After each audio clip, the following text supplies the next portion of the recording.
We're back here in Seychelles for the Maritime Rule of Law Exercise 2023, which is the flagship event of the UNODC GMCP in this region.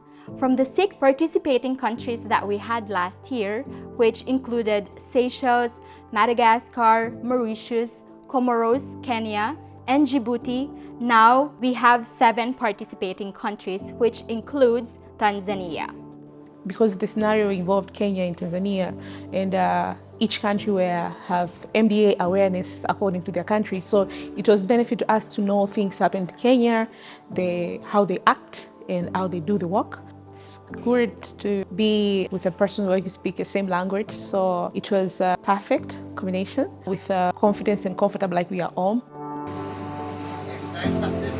Seychelles is one of the countries that is affected by what we call common illegal activities such as narcotics trafficking, illegal fishing.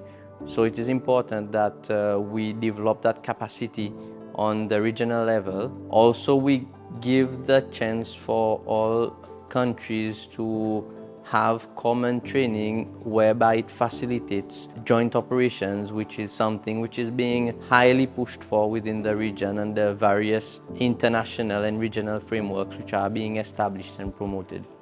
So we have 4 aspects of this exercise. First is the discovery of intelligence with the Maritime Domain Awareness Team. Second is with the Maritime Law Enforcement ready to conduct operations based on the intelligence that the MDA team has shared with them. Third is with the maintenance, the engineering team, which is responsible of maintaining assets.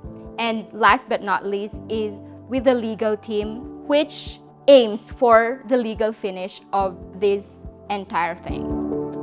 So starting with our monitoring of our various MDA tools such as Sea Vision, Iris, Skylight, and if we're fortunate, we can also use satellite imageries and all that.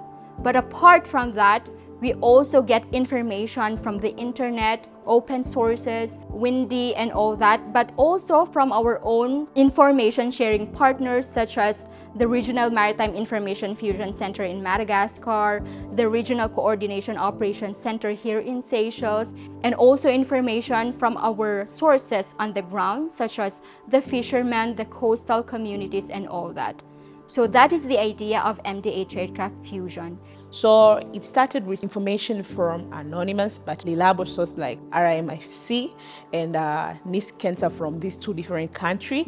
And it was a good experience because we were supposed to receive the information, to analyze the information, and after that to create the situation like this is the situation and we need to inform other teams like MLE and maintenance to prepare themselves, and at the end, the legal to proceed. On the national level in Seychelles, this is the role of the NIST. We are the hub where all maritime information comes in. We do the analysis and we disseminate information amongst all agencies or organizations involved in maritime safety and security. We don't have this equipment of MDA yet. We look forward to practice it in our country, and it will be the good step to coordinate with MLE team because we have MLE team, a maintenance team, and by using the knowledge that we receive here, it will be a good step to us to elaborate to our colleagues in Tanzania. The importance of this training, in addition to providing East African countries with the ability to carry out maritime boarding operations safely and securely, is to make them to understand no country, no law enforcement agency, no military force alone can win the war against transnational criminals at sea.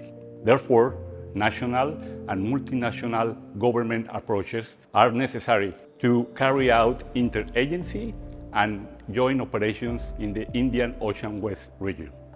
The course was very impressive and I had learned a lot, especially this exercise of X-bit collection and the systematic search. We didn't know that there's that systematical search, especially in a vessel. Other areas we have been able to cover is conducting crime scene management, different types of searches in different areas within a vessel. It was my first experience boarding a vessel and I was so worried, but from encouragement from my team and the instructors, I was able to board and we did the procedure of boarding, search and seizure. We learned many things in class and we had to do it practically. We started with the initial safety inspection, which I never knew before. After that, we did the extended safety inspection, where we were looking for unaccounted personnel and safety hazards. We did the search plan, where we were able to find the contraband goods. Very important to know the procedure while boarding the vessel. I had the opportunity to board a vessel with the MLE team. It is a well-simulated exercise. There are precautions that were taken. I have come to appreciate the kind of effort that this team takes in order to collect the evidence that is forwarded onto our hands. I focus mainly on the outboard engine maintenance on the small boats.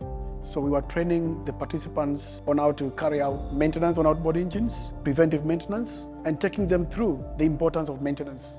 We are physically now doing the exercises of making sure that they deal with unexpected problems at sea if they do happen. So we give them challenges, we mess up with the engine a little bit so that we see their troubleshooting skills, which we have trained them. We would like to see these countries improve on their maintenance culture. While your engine was not starting, it was grounding all the voltage. When you try to crank that engine 2-3 times, it's not starting, there's something wrong. Now there you go.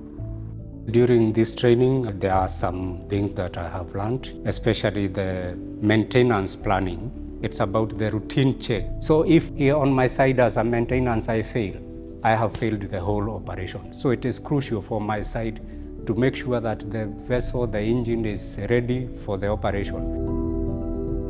Each country, they have their own legal systems, but we are here to work together and give them some knowledge and training them on how to apply the law of the sea, maritime law, against several maritime crimes that happen here in the region. This exercise has opened my eyes onto the collection of this evidence, the forwarding, and also the charging procedures that are involved, and also in connection with the international laws, how they interrelate with our Kenyan laws.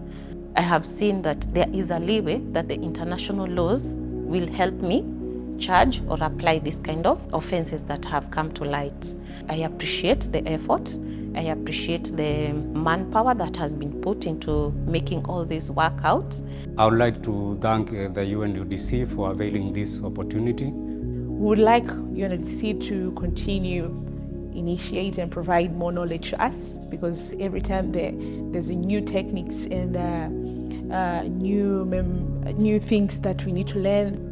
Thank you very much for giving these skills, and I'll make sure I'll share it to my colleagues.